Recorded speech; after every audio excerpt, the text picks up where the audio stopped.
Hello everyone, welcome to Science and Tech series with Dr. Ved Raga. Topic for today's discussion is from space section. We'll be decoding the recent achievement of NASA's miniature helicopter Ingenuity. So why this theme is important for prelims point of view, what are the future perspectives and what could be the likely dimensions from mains, we'll be covering in this short lecture. So without wasting any time, let's just decode the space milestone achieved by Ingenuity helicopter. So first and foremost is the nomenclature part, because the nomenclature of Ingenuity is itself quite intriguing in nature. So if we go into the literal meaning, it means you could say skill of thinking, creating, or you could say performing anything which is new in nature. So we can say it's related to novelty. Anything done with novelty can be described as Ingenuity. So the story behind it is that we know that Ingenuity is just a miniature helicopter which is part of the major NASA rover mission Perseverance.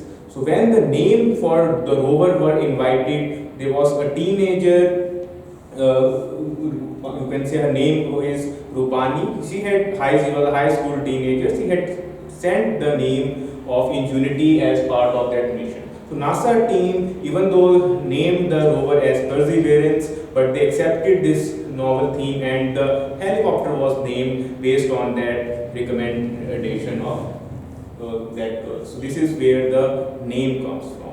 Now, why are we covering this theme? What is the chief highlight? Why is this a small helicopter being celebrated globally? Because it has achieved a unique distinction of being the first ever controlled, powered, you could say, flight carried out on surface of another planet. Yes, you heard it right. No other spacecraft, or you could say probe or some instrument, has carried out a successful, you could say, flight as well as landing on extraterrestrial or outer planet surface. So this makes Ingenuity truly a remarkable milestone in itself. Even though it could just fly, the first flight is symbolic because it is a technology demonstrator project. It just flew for, you could say, 40 seconds at a altitude of just 3 meters, or you could say 10 feet. But still, this discovery is being linked to the Wright brothers' achievement because it also was a symbolic in a way, because Wright brothers in North Carolina in 1903 had achieved a similar distinction. They had carried out the first controlled successful aviation flight, and it lasted just for 12 seconds, even though the altitude was significantly higher, around 120 feet. So in a way, this makes this new frontier for space endeavors, and more or less other space powers are likely to follow the suit, because it gives some distinct advantages when you have a helicopter flying over the surface as compared to the rover, or you could say the orbiter. So it's important to differentiate these three terms as well. The journey of the space exploration missions mainly started with the orbiter missions, just like we can say our own Mangalyaan, Chandrayaan, and most of the NASA's earlier mission, in which we were just aiming to make our payload enter in the, you could say, orbit of the planet. And from this orbit, they used to decode what has been the geological history, or you could say the atmospheric studies and other XYZ, you could say, objectives of the intended missions. Then we aimed higher. We not only wanted just the payload to just revolve around the orbit, we wanted that there should be in-depth analysis of the rock and type of other barren surfaces. So there we started landing our missions. So typically the modern missions now are more or less on lines of aiming at successful soft landing. Case in the point would be India's own Chandrayaan 2 mission, where we were attempting a soft landing for our lander and rover, which were named Pragyan and Vikram. Even though the landing failed, our orbiter is still functioning.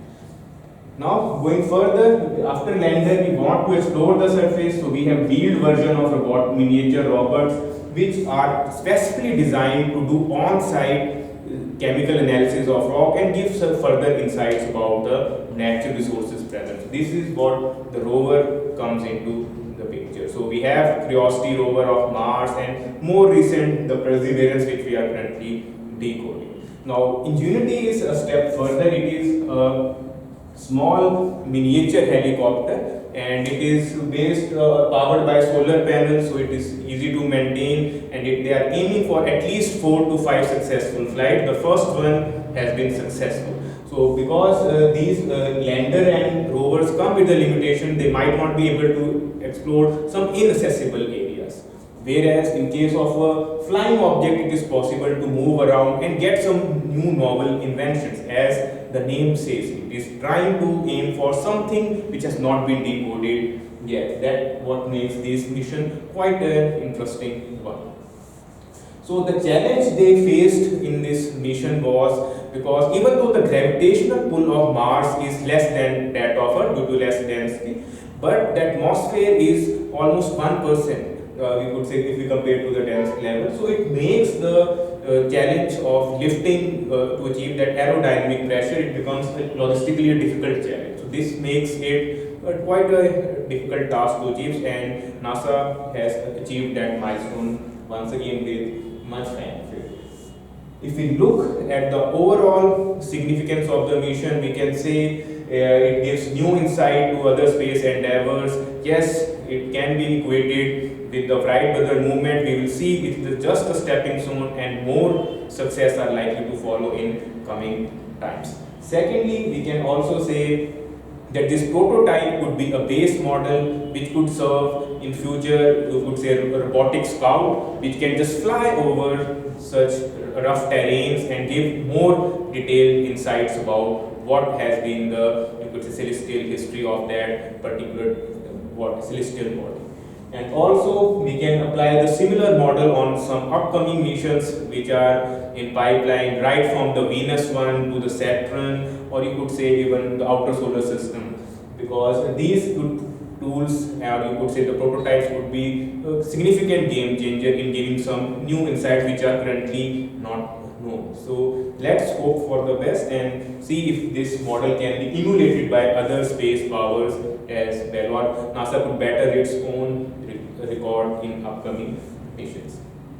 So make sure this Ingenuity theme you cover qualitatively, because India's own Mangalyaan mission is already in functional state, and we have seen the quest for Mars getting quite heated up. We have already UAE's Hope orbiter, which is giving the data. China's Tianwen has also reached, and it will be attempting to just unleash its rover part as well. And then Perseverance is going to be in limelight once again, when it once again aims for another successful flight. So make sure you cover these missions, and there is an Indian angle as well. Just as I have mentioned about the nomenclature part, the chief engineer of this novel project is a person who has Indian genesis. His name is, you could say, Balaram.